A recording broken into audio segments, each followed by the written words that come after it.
السلام علیکم۔ حیا کے جہاں میں خوش آمدید۔ ناول محبت ہو گئی با اشتیاق احمد، قسط نمبر 24۔ شروع کرتے ہیں۔ سین وہاں سے شروع ہوتا ہے جب عبدالکریم کہتے ہیں کہ آپ یہ حقیقت اچھی طرح سمجھ لیں کہ اس دنیا کی زندگی آخرت کی تیاری کے لیے دی گئی ہے، اس لیے اس زندگی کا ہر لمحہ اللہ رب العزت کی اطاعت میں بسر کرنا چاہیے۔ یہ زندگی بہت قیمتی ہے، اس میں نیکی کے کام انجام دے کر آخرت میں جنت جیسی بے مثال نعمت حاصل کی جا سکتی ہے۔ اسے فانی چیزوں میں فدا ہونے پر برباد کرنا دیوانگی ہے۔ یہ دیکھ کر دل بہت دکھتا ہے کہ اکثر نوجوان اسی دیوانگی کا شکار ہو کر جنگا خوار ہو رہے ہیں، اپنے مستقبل کو تباہ کر رہے ہیں۔ اسی مصیبت سے چھٹکارا پانے کا صحیح طریقہ یہ ہے گناہ کی زندگی سے پختہ توبہ کریں، کسی نیک گھرانے میں فوراً شادی کریں اور یہ بات یاد رکھیں کہ ہماری محبت کا مرکز صرف اللہ تعالیٰ کی ذات ہے۔ بھلا اللہ تعالیٰ کے جمال بے مثال سے بڑھ کر اور کسی کی خوبصورتی ہو سکتی ہے جس پر انسان لٹو ہو؟ بے وفا چیزوں کی چمک دھمک پر شیدہ ہو جانا خودداری کی توہین ہے۔ آوارہ حسن سے ہمیشہ دور بھاگیں۔ جس محبت میں آپ مبتلا ہیں اس سے آج اور اسی وقت ہر قسم کا تعلق ختم کر دیں۔ اس طرف مت دیکھیں، اس کے گھر کے قریب بھی نہ بھٹکیں، کسی سے اس کا تذکرہ نہ کریں، اس کا خیال تک دل میں نہ لائیں۔ جب خود بخود خیال آ جائے تو فوراً ذہن سے جھٹک دیں، کسی اچھے اور مفید کام میں مشغول ہو جائیں۔ اس تدبیر پر خوب جم کر پابندی کریں، اللہ تعالیٰ سے نیکی کی زندگی کی توفیق مانگتے رہیں اور یہ بات یاد رکھیں، آنکھ اوجھل پہاڑ اوجھل، چند ہفتے نہیں گزریں گے کہ اس کا خیال تک آنا بند ہو جائے گا۔ جتنی زیادہ دوری ہوگی شفا اس قدر جلد نصیب ہوگی۔ اور میرے عزیز، میری اس ساری گفتگو کا نتیجہ یہ ہے کہ اللہ تعالیٰ نے انسان کو اپنی بندگی کے لیے پیدا کیا ہے، گویا صرف اپنے لیے پیدا کیا ہے، لہٰذا ہمیں محبت بھی اسی سے ہونی چاہیے۔ اللہ تعالیٰ کے بعد محبت کرنے کا حق تو رسول اکرم صلی اللہ علیہ وآلہ وسلم سے کرنے کا ہے، یعنی اس دنیا کے لحاظ سے ہمیں سب سے زیادہ محبت نبی کریم صلی اللہ علیہ وآلہ وسلم سے ہونی چاہیے، پھر آپ صلی اللہ علیہ وآلہ وسلم کے بعد صحابہ کرام سے محبت ہونی چاہیے۔ اسی طرح درجہ بدرجہ محبت ہوگی، یہاں تک کہ اپنے ماں باپ، اپنی اولاد اور اپنے دوسرے رشتہ داروں سے محبت ہوگی۔ لیکن جس محبت میں آپ گھرے ہوئے ہیں، اسلام میں اس کے سرے سے کوئی گنجائش نہیں۔ ہاں، عورت سے محبت بیوی کی صورت میں ہوگی۔ جب تک عورت تمہاری بیوی نہیں، اس وقت تک اس سے محبت کا کوئی جواز نہیں۔ یہ تھی میری گزارشات۔ آپ دراصل اللہ تعالیٰ سے بالکل کٹ کر زندگی گزار رہے ہیں، اس لیے آپ کو سوائے عنبر کے اور کچھ بھی سجائی نہیں دیتا۔ لیکن جب آپ اللہ کے ہو کر رہیں گے، سب کچھ اللہ کے لیے کریں گے، تب دیکھیے گا اس جینے کا مزہ ہی اور ہوگا۔ آپ چند دن ہمارے ساتھ گزاریں، مسجد میں رہ کر اللہ سے لو لگائیں، اللہ کا کلام سنیں، آپ کو معلوم ہوگا آپ صحرا میں بھٹک رہے ہیں، منزل تو آپ کو اب ملی ہے۔ چند دن بعد ہم پھر اس موضوع پر بات کریں گے۔ یہاں تک کہہ کر مولانا عبدالکریم خاموش ہو گئے۔ جی کیا مطلب؟ پھر اس موضوع پر بات کریں گے؟ حسن چونک اٹھا۔ ہاں، اس سلسلے میں ہمارا اصل کام تو اب شروع ہوگا۔ ابھی تو ہم نے آپ کی کہانی سنی ہے، آپ نے یوسف سلیم کی کہانی سنی ہے، آپ کی کہانی ختم نہیں ہوئی، اس کہانی کو کسی کنارے پر تو پہنچنا ہوگا۔ عبدالکریم مسکرائے، یوسف سلیم بھی بھرپور انداز میں مسکرا دیا۔ میں اب بھی نہیں سمجھا۔ حسن کے لہجے میں الجھن تھی۔ خود کو الجھانے کی ضرورت نہیں، ہم آپ کے دوست ہیں، ہمیں آپ سے محبت ہے، اس محبت کا حق ادا کریں گے، کیوں میرے عزیز دوست یوسف سلیم؟ جی بالکل، اس نے فوراً کہا۔ اسی وقت اذان کی آواز گونجنے لگی۔ وہ دیکھیے اللہ تعالیٰ کی طرف سے بلاوا آ گیا۔ آئیے چلیے پہلے نماز ادا کریں گے۔ وہ اٹھ کر کھڑے ہوئے۔ 15 دن بعد اسی کمرے میں ان کی پھر میٹنگ ہوئی۔ اس وقت یوسف سلیم نے حسن سے پوچھا، سناؤ حسن، یہ 15 دن کیسے گزرے؟ اب تمہارے محسوسات کیا ہیں؟ اللہ کا شکر ہے، یہ دن میری زندگی کے انوکھے دن تھے، میں نے ایک نئی دنیا میں گزارے۔ ان 15 دنوں میں جو بھی لمحات اللہ کے گھر میں گزرے، ان کی کیفیت تو میں بیان ہی نہیں کر سکتا۔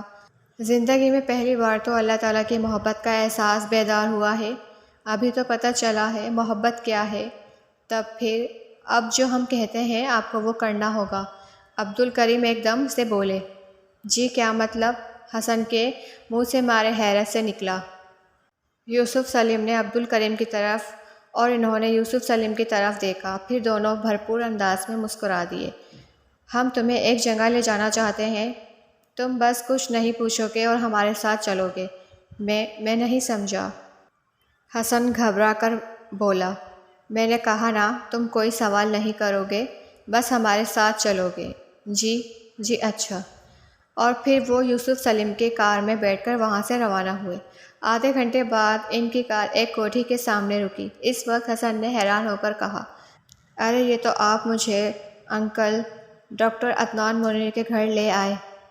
ہاں ہمیں آپ کو یہیں لانا تھا، عبدالکریم بولے۔ پھر یوسف سلیم نے نیچے اتر کر دروازے کی کنڈی بجائی۔ دروازہ فوراً ہی کھلا اور ڈاکٹر عدنان منیر باہر نکلے۔ السلام علیکم، انہوں نے پرسکون آواز میں کہا۔ ان کے لہجے میں کوئی حیرت نہیں تھی۔ وعلیکم السلام، ان تینوں نے جواب دیا۔ انکل عدنان منیر ہمیں دیکھ کر حیران نہیں ہوئے، گویا انہیں معلوم تھا ہم آ رہے ہیں۔ ہاں حسن، یہ ملاقات پہلے ہی طے کر لی گئی تھی۔ اوہ واہ، اچھا، وہ بولا۔ آئیے، ڈاکٹر عدنان منیر بولے۔ پھر وہ انہیں ڈرائنگ روم میں لے آئے۔ ڈاکٹر صاحب، ہم آپ کے صاحبزادے کو لے آئے ہیں، دیکھ لیں، یہ بالکل صحیح سلامت ہے، کہیں سے ٹوٹے پھوٹے تو نہیں؟ عبدالکریم نے مسکرا کر کہا۔ اللہ کا شکر ہے۔ کیا ہم انہیں اپنا پروگرام بتا دیں؟ عبدالکریم نے پوچھا۔ ہونا تو یہی چاہیے، اچھی بات ہے بھائی حسن، ہم سب نے مل کر آپ کا رشتہ طے کر دیا ہے۔ کیا کہا؟ رشتہ طے کر دیا؟ مارے حیرت کے حسن کے منہ سے نکلا۔ ایسے میں دروازے کی گھنٹی بجی۔ شاید نکاح کے لیے بلائے گئے مہمان آ گئے۔ مہمان؟ مارے حیرت کے حسن کے منہ سے نکلا۔ ہاں مہمان، میں انہیں اندر لے کر آتا ہوں، یہ کہہ کر یوسف سلیم اٹھا اور باہر نکل گیا۔ وہ واپس پلٹا تو یہ دیکھ کر حسن کی حیرت کی انتہا نہ رہی کہ اس کے ساتھ میجر محمد صادق، عباس میاں اور سردار خالد صاحب چلے آ رہے تھے۔ اسے میجر صادق کو دیکھ کر حیرت کا ایک جھٹکا لگا، جبکہ وہ مسکرا رہے تھے۔ ان کے چہرے پر بھی ڈاکٹر عدنان منیر کی طرح حیرت بالکل نظر نہیں آئی تھی۔ السلام علیکم انکل، اس کے منہ سے نکلا۔ وعلیکم السلام، کیسے ہو حسن؟ بہت مدت بعد ایک بار پھر تمہیں دیکھ رہا ہوں، تاہم بے پناہ خوشی محسوس کر رہا ہوں۔ لیکن یہ سب کیا ہے؟ لگتا ہے آپ سب نے مل کر میرے خلاف کوئی سازش کی ہے۔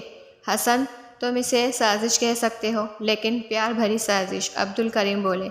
مہربانی فرما کر وضاحت کر دیں، اس نے الجھن کے عالم میں کہا۔ وضاحت کیسی؟ بس تمہارے نکاح کا پروگرام ہے۔ ہم نے تمہارے لیے ڈاکٹر صاحب سے ان کی بڑی بیٹی کا رشتہ مانگا تھا، انہوں نے فوراً ہاں کہہ دی۔ تمہیں کوئی اعتراض تو نہیں؟ اعتراض؟ میں حیران ہوں، آپ لوگوں نے مجھے پہلے کیوں نہیں بتایا؟ بس ہم سب نے مل کر یہ پروگرام اسی طرح طے کیا ہے۔ یوسف سلیم مسکرایا۔ آپ سب نے؟ سب سے تمہاری کیا مراد ہے یوسف؟ حسن کی حیرت چونکہ توں تھی۔ بھائی، یہاں جتنے لوگ موجود ہیں ان سب کی بات کر رہا ہوں۔ تمہارا مطلب ہے اس پروگرام کے طے کرنے میں انکل میجر بھی شریک ہیں؟ ہاں بالکل۔ ایک لمحے کے لیے حسن کا جی چاہا وہ ان سے پوچھ لے عنبر کا کیا بنا، کیا اس کا کہیں رشتہ طے کر دیا گیا ہے؟ لیکن پھر اسے یاد آیا، محبت کا عنوان تو اب اس کو سمجھ میں آ گیا ہے۔ وہ جان گیا ہے محبت کیا ہے، اور جس محبت میں وہ الجھا تھا اس کی حقیقت کیا ہے۔ پل بھر میں اس کے سامنے وہ ساری باتیں گزر گئیں جو یوسف سلیم نے اور اس کے بعد عبدالکریم صاحب نے کی تھیں۔ اس نے دل ہی دل میں کہا، محبت کرنے کے لائق ذات تو بس اللہ تعالیٰ کی ہے۔ اللہ تعالیٰ کے بعد اگر کسی سے محبت کی جا سکتی ہے تو اللہ کے رسول صلی اللہ علیہ وآلہ وسلم اس محبت کے حقدار ہیں۔ آپ کے بعد اگر کسی سے محبت کی جا سکتی ہے تو آپ صلی اللہ علیہ وآلہ وسلم کے صحابہ کرام ہیں۔ پھر ماں باپ کا نمبر آتا ہے، اور ہاں بیوی بچوں سے بھی محبت ہوتی ہے، لیکن جس محبت میں وہ گہرا ہے اس کا تو گویا کوئی وجود ہی نہیں۔ یہ سب ایک لمحے میں اس کے دماغ میں آ کر گزر گیا۔ اس کے ہونٹ ہلے۔ مجھے کوئی اعتراض نہیں۔ حسن کا جواب سنتے ہی سبوں کے چہروں پر پرسکون مسکراہٹیں تیر گئیں۔ اور اسی کے ساتھ حیا کو اجازت دیجیے۔ ویڈیو پسند آئے تو لائک شیئر اینڈ سبسکرائب ضرور کیجیے گا تاکہ آنے والی ہر ویڈیو بر وقت آپ کو ملتی رہے۔ ملتے ہیں ایک نئے ایپیسوڈ کے ساتھ، تب تک کے لیے اللہ حافظ۔